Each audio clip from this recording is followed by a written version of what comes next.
Hey everybody, it's Mr. Wagstaff. Cool stuff to talk about today as we're finishing up our Unit 4 here in Economic and Personal Finance on education, income, and lifestyle. So today we're going to be specifically talking about income and different types of income and how that can affect your lifestyle. Let's go ahead and get started. So the last couple of lessons, we've spent a lot of time talking about education because there is a clear connection between the level of education and the amount of income people make. So we've talked about that in the last couple of lessons. Today, let's talk about specifically different types of income because there's different types. All right, so let's start out with the absolute basics here, the ones that you are probably most familiar with, salary and wages. So salary and wages are the two most common types of income. And I'll explain what the difference is between salary and wages. So salary, like I get paid on a salary. I get a fixed amount per year, and that is divided up among my paychecks. So salary, I know exactly how much I'm going to get, regardless of how much I work, I get the same amount of money. So before you ever have a salary job, you're like, oh wait, so you're saying I don't have to work that much and I still get the same amount of money? That might be what you think. Typically on salary, you get a certain amount of money, and they say, and the expectation is you work about 40 hours a week. However, they can have you work more hours and you don't get more pay. And it is way more common to work more than 40 hours a week on a salary job than it is to work less than 40 hours a week on a salary job that is paying at 40 hours. So salary, while it is more consistent income, you know exactly what you're going to do, you don't get paid overtime and things like that, generally speaking, unless who's paying you has a specific way of doing that. Wages, on the other hand, this is like getting paid hourly. You get paid sometimes extra working on holidays. If you go over 40 hours a week, you get paid extra money per hour for that. So wages fluctuates a lot more because you're paid by the hour, but it is not as predictable of income per pay period as salary is. So those are the two types of wages. So one really important thing we're going to talk about here with wages is income tax, which is a large chunk of money that is taken from your wages. So if you work for $15 an hour, all right, and you work 10 hours, you're probably fully expecting to make $150. Then you open up your paycheck and you made $105. Where's that other $45? That went in taxes. And it automatically comes out of your paycheck. Every month, if you have a job, whether it's salary or wages, you will have filled out these forms when you get your job, these like complicated looking tax forms. And we'll talk more about tax forms and that as we go further in this course. But you have money taken out that you have to pay taxes on. So that's why when it's tax season, you're like, well, I have to pay more taxes? No. Tax season is the government basically tells you, your business basically tells you how much money they took out of taxes and already sent that to the government.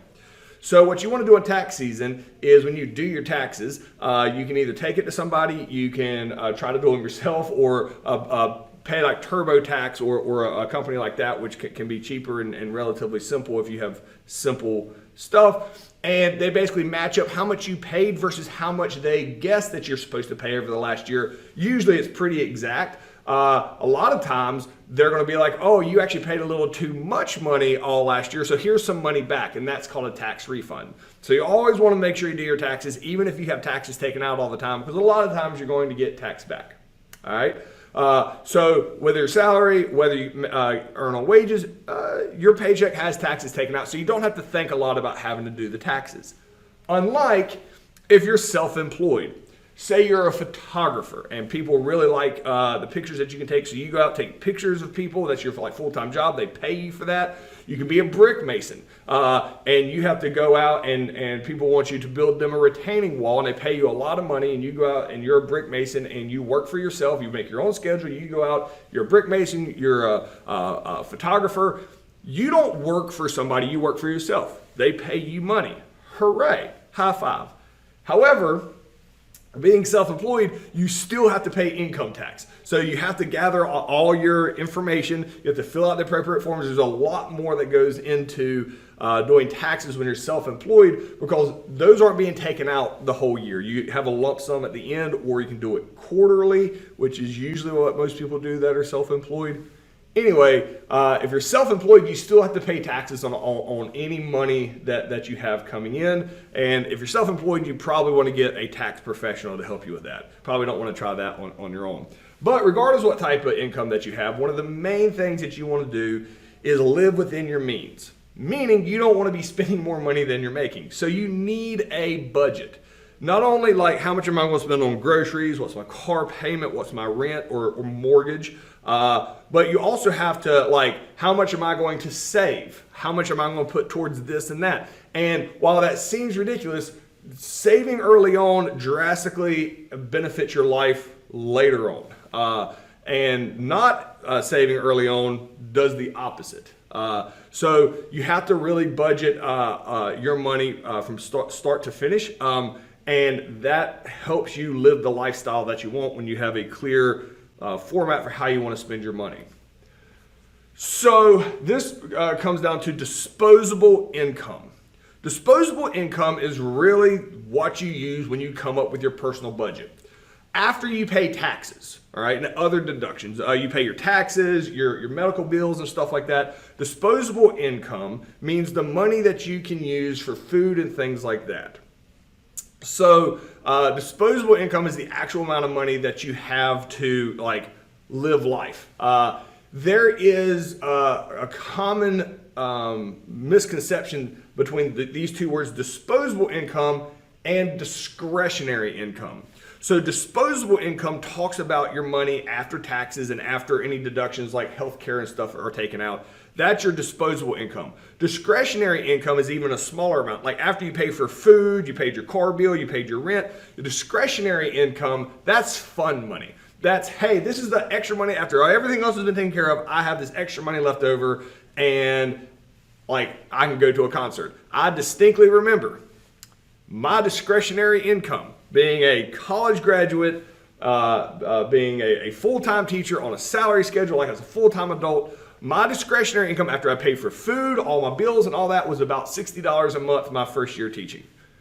Literally, students in class that had part-time jobs had more discretionary income than I did. So the idea that, hey, I got this job that pays $40,000 doesn't mean you have $40,000 of discretionary income. It usually ends up being a lot less than that. After everything is paid, all your bills are paid and everything is taken care of. So understand when you start out, it's going to be a little bit of a shock when you think you have all this money coming in and it ends up being a much smaller amount than you expected, especially early on in your career and your life. So the question here is, how does the increase in disposable income impact lifestyle? So as you get older and you start making more money and you start to be able to budget your stuff more effectively, then the disposable income is going to increase and allows you to do more things that you enjoy, because as your disposable income increases, your discretionary income will also increase and you have more money for fun things. All right, so let's talk about everybody's dream, passive income. Passive income is what we all want, where you don't really have to do anything and money just rolls in. And it's like all these people on social media that live these ridiculous lives, like, oh, they don't ever work. They must have all this passive income. So the idea of passive income, and I say the idea of passive income, is that you don't have to do anything and it just shows up every day in the mailbox, all right? That in theory is right, but how do you get it? Well, it's a lot of work to get passive income. There's a famous saying when it comes to economics that you have to have money to make money. And passive income is the key example to this. So with your discretionary money, all right, with that extra money left over, you could go buy a video game, all right, for $60 or whatever they cost, or you could invest it. And you're like, you know what, Mr. Wagstaff keeps talking about doing all this really unfun stuff with my extra money. You gotta be poor for a while to be rich later, unless you win the lottery or you end up a situation which is uncommon, where you naturally just have a ton of discretionary money based on your job and lifestyle. However, commonly what you do with your money is you invest it. If you invest it, you can start making money off of your investments, like interest, interest off investments, dividends, capital gains. Walk through that real quick. Interest income. If you put your money into an account that gains interest, all right, you can live off the interest. Let me give you a wild example here. I've seen that, like in the NFL, behind the scenes, like trying to educate a lot of the NFL players that go in, especially when they get these big contracts. A lot of times they grew up with not a lot of money, and they said, "Hey, if you have $5 million, all right, now that's why you have to have money. You take $5 million and you put it in a safe account, all right, that generates like a few interest points every year. You could literally live off of like $70,000 or $80,000 forever, as long as you never touch that $5 million. You can literally just live off the interest and never have to work again if you can live off $70,000, $80,000 a year. That would be interest income. That's passive income. Now, granted, you have to have $5 million up front. So talk about passive income seems fun, but how do you get that $5 million? Another example of passive income, all right, is rental income. If you have a house and you don't live in that house and nobody lives in the house, say you have two houses and you want to rent one out, and then somebody pays you to live in your house or in that other house, that is rental income. Now, that's passive income because you're not working for it. However, how do you have two houses? Well, you had to have the money initially to be able to purchase that. So passive income is neat, but you have to have the money up front to be able to purchase these things or spend the money in order to get the passive income. And just because you're getting passive income, just because in this case you're getting rental income, doesn't necessarily mean that you get to keep all that money. Everything gets taxed. So when if you rent out a house and people pay you to live there, and use this random example, say you charge somebody $1,800 a month, $2,000 a month, and at the end of the year you have made $20,000 off of the people living there. You still have to pay taxes on that because that is income. You have to pay income tax on that $20,000. That's not free money, all right? However, things like rental properties and private businesses and things like that are designed, the government wants people to do that, so they have like what people would refer to as loopholes in order to not have to pay as much taxes on that. So not only can you deduct the cost of upkeep of this house as the landlord from the total amount that you have to pay taxes on, and your mortgage interest, all this other stuff, that depreciation, all right, expense. Depreciation just means that you can deduct the cost of the depreciation of the house from your taxes, which seems as obscure as it really is because houses don't really depreciate, but it is a way for a lot of times people who own homes and rent them out to not lose money on it. So rental properties is a way of passive income in which there's a lot of loopholes in which you don't have to pay as much money on the income from the rent as some of the other passive incomes. Here's some other passive incomes. Inheritance. All right. The idea that your parents or you have a rich uncle somewhere that's worth a gazillion dollars, they pass away and they pass all their money on to you. So you just have a ton of money and you never had to work for it. This is, the plot of tons and tons and tons of movies. While if you find yourself in that situation, it is still really important to invest that money because and lives off the passive income of investments or real estate or something like that. That's not necessarily just free money. There's a lot of states in which, shocker, you get taxed on any money that you inherit. Some states have an estate tax, some states have an inheritance tax, some have a collection of both. And I went ahead and put this up here. This is as of 2020, and different states vary from time to time. I'm in North Carolina, and right now there's not an inheritance tax, but it can change at any time. So be aware this is as of 2020. This picture is, and I believe it's the same here as this is being recorded in 2023, that different states have different amounts of inheritance tax, and a lot of them are like only if it's over $1 million or over a certain amount. Like Connecticut is over $5.1 million. So if your grandma, leaves you $700 in an inheritance, that's not getting taxed. It's anything over the largest amount. But inheritance is another example of a passive income, but it's important to point out everything gets taxed or can be taxed, including passive income. So what is the impact investment income has on a person's lifestyle? Keep in mind, the more passive income you have, that a lot of times, unless you were solely living off of that and you're not working, that a lot of times can be viewed as disposable or discretionary income, which allows you a lot more freedom to live your lifestyle. All right. Retirement income. And you're like, all right, just move on past this. Like, I'm just starting life. I'm not worried about retirement.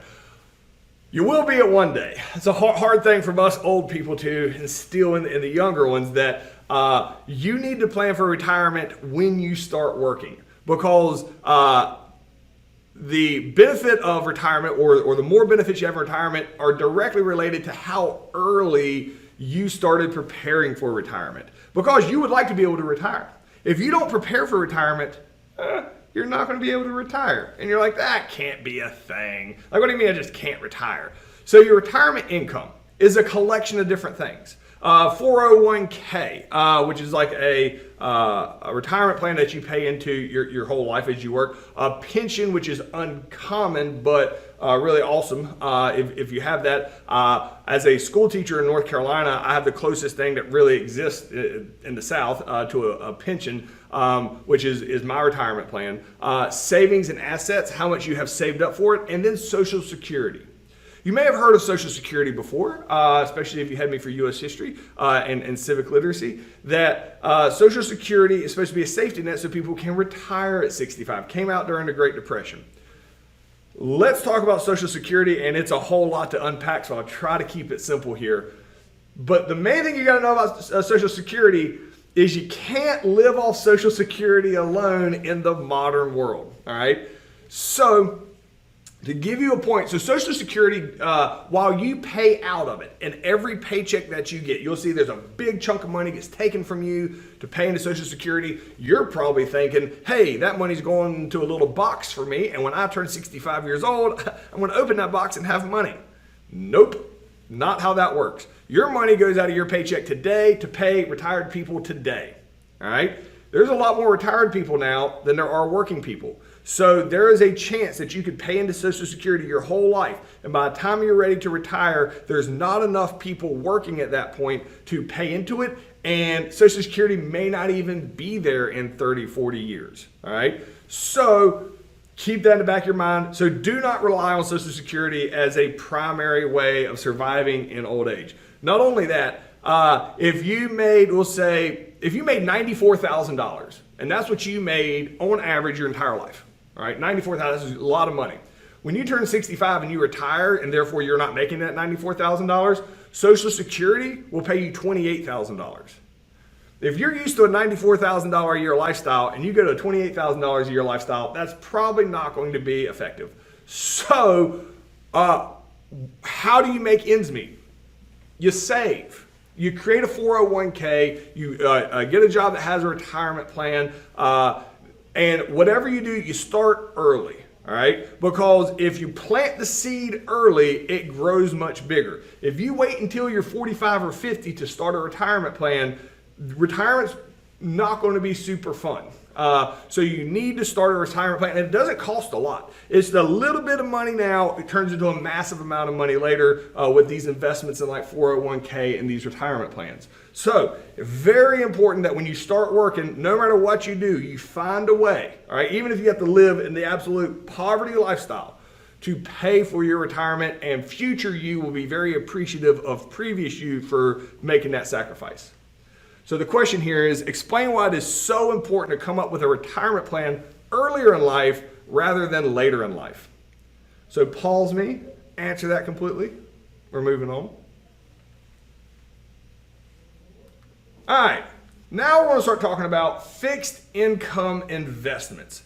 This is going to overlap a little bit with some of the other stuff that we've been talking about, but I wanted to specifically talk about fixed income investments because this is kind of the safe and secure way if you're in that lifestyle. So a fixed income is a type of investment security that pays the investor a fixed amount on a fixed schedule. So you invest it, you know what you're getting out, you know when you're getting it out, and you can basically bank your budget on this income. Whereas if you're putting it in the stock market, it could go up, it could go down. Fixed income investments are very common for people who want a safe and secure lifestyle and they know what they're getting. The risks are lower, but the rewards are also a little lower. Let me give you a very common example of fixed income investments. They're called CDs, all right? Means certificate of deposit, not the shiny CDs I grew up with music on, but certificate of deposit. Most banks offer a CD. So they are low risk. It's very, very small chance of losing your money on this. There's risk with any investment. Very low chance of losing it, but very consistent outcome. So you know what you're going to be getting out of this investment and when you're going to get it out. So here's how a certificate of deposit works. All right, how a CD works. You give the bank a certain amount of money. We'll say $5,000. And you promise the bank you're not going to touch that money for 5 years. All right, so you give them money and for 5 years you don't touch it at all. They tell you up front, if you let us hold this money for 5 years, after 5 years, you're going to get $7,000, all right? So now, if you have to take that money out, there's a penalty. You basically just take your money back out and you don't get any of that interest. But if you wait 5 years, you can get $7,000 back, all right? So if you have money to invest, CDs are very easy ways of doing it. Now, when that 5 years is up, that's called your CD has matured. So what do? You can cash out, or you can just take that $7,000 and put it in another CD for another 5 years and then get $10,000 out after that. I'm just making up these numbers, but that's about your return on investment. And if you keep doing that, it grows pretty consistently. You know exactly how much you have in there. You know when you can get it out. You're really regardless of market fluctuations, you have a very secure amount of money to get out, and you don't have to do anything but let your money do the work for you. Again, this is why taking your discretionary money and investing it and having your money make money for you is a very effective way of growing wealth. All right. So the downside, I should say, with a lot of these fixed income types of investments is it doesn't adjust for inflation. So $5,000 today might not buy as much stuff as $5,000 5 years from now. So the CD, when you put it in, it tells you what the outcome is going to be, but it doesn't necessarily adjust for inflation, as prices may have gone up between now and then as well. But the question here is, what is the main advantage of the stability involved with fixed income investments for lifestyle planning? So what's the benefits of having these stable CDs? So pause me, answer that completely, then we're moving on. All right, government benefits. As this affects your lifestyle, this is another type of income that you can have in which the government is giving you money. So let's be very clear here on government benefits. Government benefits doesn't help out people who don't need help. The benefits are not to increase your lifestyle. The benefits the government gives out in the United States is typically to keep you alive. If you've come down with really hard times and you're struggling, the government benefits are usually relatively meager as far as trying to increase your lifestyle. But they are incredibly important in the United States and do count as income as far as this unit is concerned. Like SNAP, this is a Supplement Nutrition Assistance Program. If you've lost your job, you don't have any money, you can't pay your bills, and you can't buy food, the government will have benefits in which you can get food with government assistance. And the idea, a lot of these government programs are not long-term programs. A lot of these programs are designed for people to get back on their feet and be able to get back into the workforce. So these benefits are usually only for people that are really down on their luck, that are really struggling financially, and not for people that are middle class that are trying to move up really with a lot of these government benefits.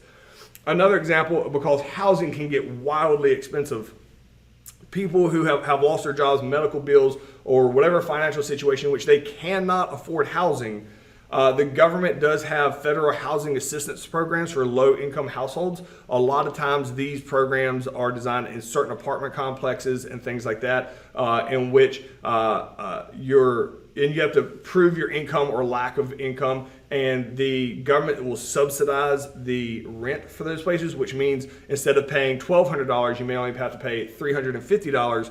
But these are usually not long-term solutions. A lot of the government benefits are designed specifically for people that are really down on their luck for a short amount of time, that are trying to work their way out. But the government will provide what we're classifying here as income in those situations for a lifestyle of trying to grow and move out of the tough situation people can find themselves in. Which, and I should point this out, the way the market economy works in America, having a catastrophic financial meltdown in your personal life can absolutely happen to anybody. You can take a lot of steps and be smart and stable, put your money in the right places to try to prevent it, but it can technically happen to anybody. So just because people have to take part of these supplements does not mean it was necessarily bad decisions they made on their part. However, if you are smart with your money and you start with a plan in place for the end, you can usually avoid most of these catastrophic financial meltdowns. But here are basically the what federal tax money that provides for these benefits, where they go to. Medicaid and other medical programs is like 43% of it, all right? So Medicaid is designed for people who can't afford health insurance, that make like in the poverty wage. Medicaid is designed for people like that. Medicare is designed for retired people who are on a fixed income, a lot of times due to Social Security, that can't afford their own medical insurance. And then food programs like SNAP is the largest, is the next largest one, but it's still a fraction of what the health insurance is for Medicaid and Medicare. So the question here is, why does government benefits like Social Security, which is a government benefit, vary drastically from person to person as to how much it benefits a preferred lifestyle? So let me clarify this one. So as we talked about in that example, somebody that makes $94,000 a year gets $28,000. That $28,000 is based on that $94,000 a year. The more money you make your entire life and pay into Social Security, the more money you get out. All right. So it's hard to really measure how much government benefits an individual person will get without knowing their individual situation, because everybody's finances are different, and government benefits are directly tied to what a person's individual finances are. So how much the government will benefit you will vary drastically from person to person. Like because I'm employed and the salary I make, I would not qualify for the SNAP program. Somebody who made less money would qualify for the SNAP program. So a lot of these variations come from specifically how much a person makes. So the amount of government benefits varies wildly among different people based on their financial situation. So answer that completely. That's what I got for you guys this unit. I'll see you guys next unit.